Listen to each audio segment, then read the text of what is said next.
പ്രിയമുള്ളവരെ, വചനജ്വാല 1531 ദിനത്തിലേക്ക് പ്രവേശിക്കുന്ന ഇന്ന് നവംബർ 9 ഞായറാഴ്ച എല്ലാവർക്കും സുന്ദരമായ ഒരു സുപ്രഭാതം ആശംസിക്കുന്നു. ഇന്ന് നമ്മൾ ദൈവത്തിന്റെ ദിവസം പരിശുദ്ധമായി ആചരിക്കുന്ന ഈ പൊൻസുദിനത്തിലെ വചനവായനയിൽ പ്രഭാഷകന്റെ പുസ്തകം 50-ാം അധ്യായം 1 മുതൽ 29 വരെയുള്ള തിരുവാക്യങ്ങളാണ് ശ്രവിക്കുക. പ്രധാന പുരോഹിതൻ ശിമയോൻ. ഓനിയാസിന്റെ പുത്രനും പ്രധാന പുരോഹിതനുമായ ശിമയോൻ സഹോദരന്മാർക്ക് നേതാവും ജനത്തിന് അഭിമാനവും ആയിരുന്നു. അവൻ ദേവാലയം പുതുക്കിപ്പണിയുകയും കോട്ട കെട്ടി സുരക്ഷിതമാക്കുകയും ചെയ്തു. ദേവാലയത്തിലെ സംരക്ഷിക്കുന്ന ഉയർന്ന ഇരട്ട മതിലിനെ അവൻ അടിസ്ഥാനമിട്ടു. അവന്റെ കാലത്ത് സമുദ്രം പോലെ വിശാലമായ ഒരു ജനസംഭരണി കുഴിച്ചു. ആക്രമണം ചെറുക്കാൻ നഗരത്തിന് കോട്ട കെട്ടി.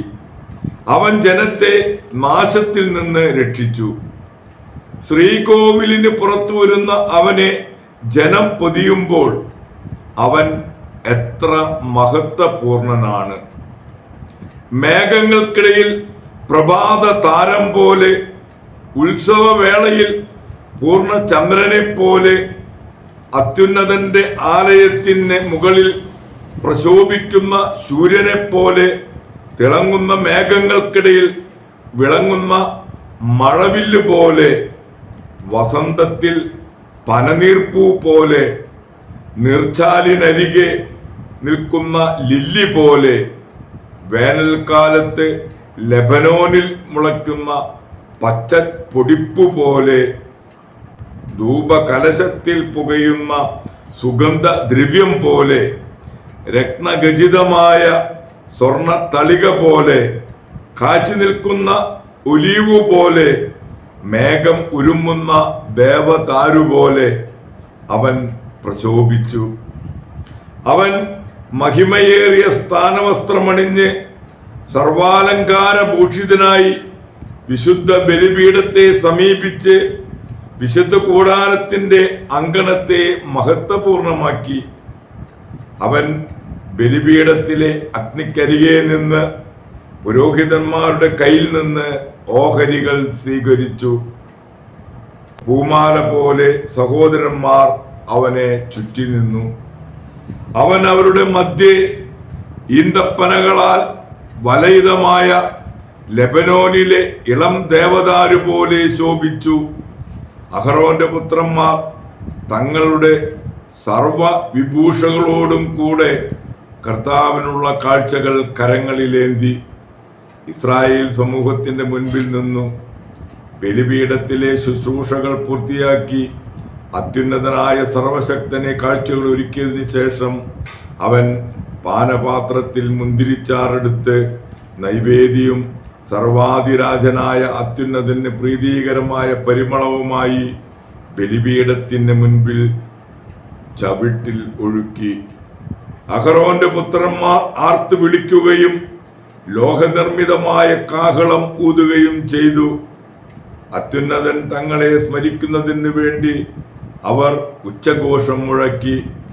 ഉടനെ ജനം അത്യുന്നതനായ ദൈവത്തെ, സർവശക്തനായ കർത്താവിനെ ആരാധിക്കുന്നതിന് സാഷ്ടാംഗം വീണു. ഗായകർ അവിടുത്തെ സ്തുതിമധുരമായി സ്തുതിച്ചു പാടി. കർത്താവിന്റെ ആരാധന ക്രമപ്രകാരം പൂർത്തിയാക്കുന്നത് വരെ ജനം കാരുണ്യവാനും അത്യുന്നതനുമായ കർത്താവിന്റെ മുൻപിൽ പ്രാർത്ഥിച്ചു. ഇങ്ങനെ അവർ ശുശ്രൂഷ പൂർത്തിയാക്കി. കർത്താവിന്റെ നാമം മഹത്വപ്പെടുത്തുന്നതിനും അവിടുത്തെ അനുഗ്രഹം പ്രാപിക്കുന്നതിനും വേണ്ടി ശിമയോൻ ഇറങ്ങി വന്ന് ഇസ്രായേൽ മക്കളുടെ മുൻപാകെ കൈകൾ ഉയർത്തി. അത്യുന്നതന്റെ ആശീർവാദം സ്വീകരിക്കാൻ ജനം വീണ്ടും കുമ്പിട്ടു. ഉപദേശങ്ങൾ. എല്ലായിടത്തും വൻകാര്യങ്ങൾ ചെയ്യുന്നതിന്റെ സകലത്തിന്റെയും ദൈവത്തെ വാഴ്ത്തുക. അവിടുന്ന് നമ്മെ ജനനം മുതൽ ഉയർത്തുകയും കാരുണ്യപൂർവം നമ്മോട് വർത്തിക്കുകയും ചെയ്യുന്നു. അവിടുന്ന് നമുക്ക് ഹൃദയാഹ്ലാദം നൽകുകയും പൂർവകാലങ്ങളിലേതുപോലെ ഇസ്രായേലിലെ നമ്മുടെ ദിനങ്ങൾ സമാധാനപൂർണമാക്കുകയും ചെയ്യട്ടെ. അവിടുന്ന് നമ്മുടെ മേൽ കാരുണ്യം വർഷിക്കുകയും ഈ നാളുകളിൽ നമ്മെ രക്ഷിക്കുകയും ചെയ്യട്ടെ.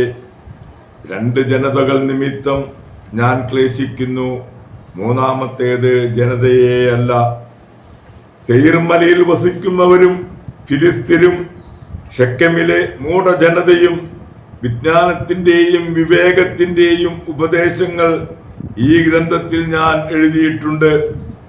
ജെറൂസലേമിലെ എലയാസറിന്റെ മകൻ സീറാക്കിന്റെ പുത്രൻ യേശുവായ ഞാൻ ഹൃദയാഘാതത്തിൽ നിന്ന് പുറപ്പെടുവിച്ച ജ്ഞാനമാണ് ഇത്.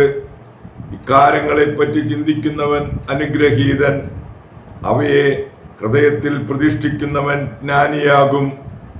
അവ അനുവർത്തിക്കുന്നവൻ എല്ലാറ്റിനും കഴിവുള്ളവനാകും.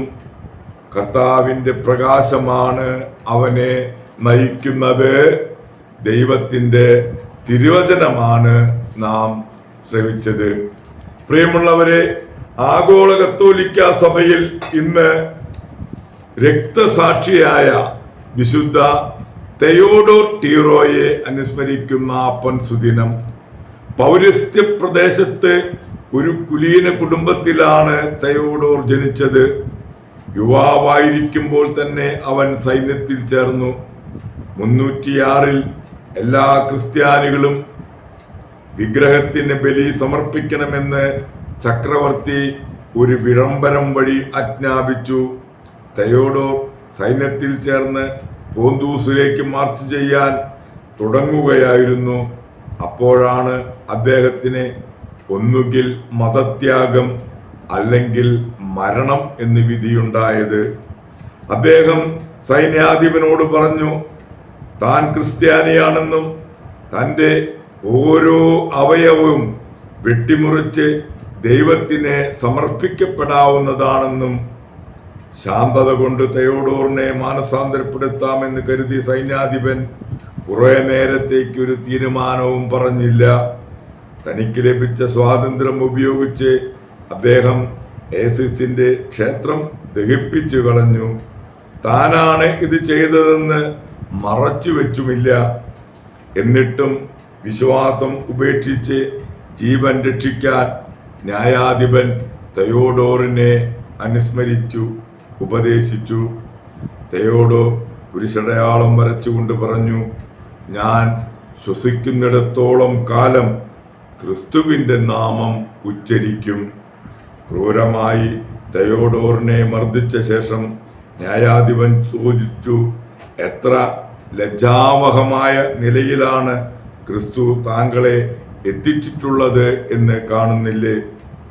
ഇത് ഞാനും ക്രിസ്തുവിന്റെ നാമം ഉച്ചരിക്കുന്നവരും സ്വാഗതം ചെയ്യുന്നു എന്ന് അദ്ദേഹം പ്രതിവചിച്ചു. തെയോഡോറിനെ തീയിലിട്ട് ദഹിപ്പിക്കാൻ ന്യായാധിപൻ ഉത്തരവിട്ടു. തീ ഉയർന്നു പൊങ്ങിയപ്പോൾ അദ്ദേഹത്തിന്റെ ആത്മാവ് സ്വർഗത്തിലേക്ക് പറന്നു കയറി.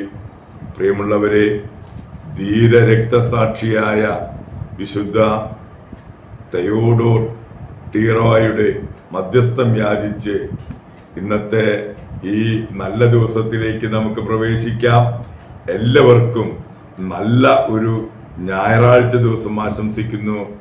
ദൈവം നമ്മെ ഓരോരുത്തരെയും സമൃദ്ധമായി അനുഗ്രഹിക്കട്ടെ.